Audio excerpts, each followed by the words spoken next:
আপনারা যে ডক্টর ইউনূসকে কোনো কাজ করতে দিচ্ছেন না, কোনো সুযোগ সুবিধা দিচ্ছেন না, তো আপনারা জনগণকে কি করবেন? জনগণের জন্য কি করতে চাচ্ছেন? কি ভাই? জনগণের জন্য। জনগণের জন্য আমরা অনেক কিছু করতে চাচ্ছি। তার মধ্যে উল্লেখযোগ্য হচ্ছে জনগণের জন্য সেবা করা। সেবা তো ডক্টর ইউনূসকে হাইডুডু খেলতেছে। আপনারা বুঝতে ভুল করছেন। আমরা কেন এখন যে সেবাটা ডক্টর ইউনূস করতেছে এটাকে জনগণের সেবা বলে না, এটা জনগণকে অলস করে দিতেছে। জনগণের উন্নতি কেন চাইবো? আমি আপনাকে বলি, এরকম সেবা কখনো দেখছেন বাংলাদেশের প্রেক্ষাপটে? কখনো জনগণ দেখছে? এগুলো আমাদের দেশের জনগণ মেনে নিবে না। আমরা হচ্ছে জনগণের মাথার উপর কাঁঠাল ভেঙে খাবো, ওইটাকে বলা হয়েছে সেবা। আপনারা আসলে বুঝতে ভুল করছেন। আপনারা আমাদেরকে দণ্ডিত করতে চাচ্ছেন।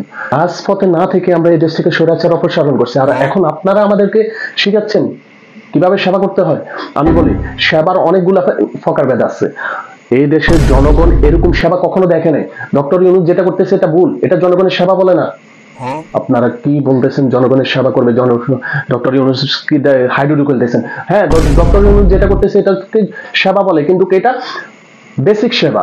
আপনার এক্সট্রা অর্ডিনারি সেবা আমাদের থেকে শিখবেন। আমরা ওদের কাছে যা আছে সব নিজের কাছে নিয়ে আসবো, আমাদের থেকে কেন ওদেরকে দিব?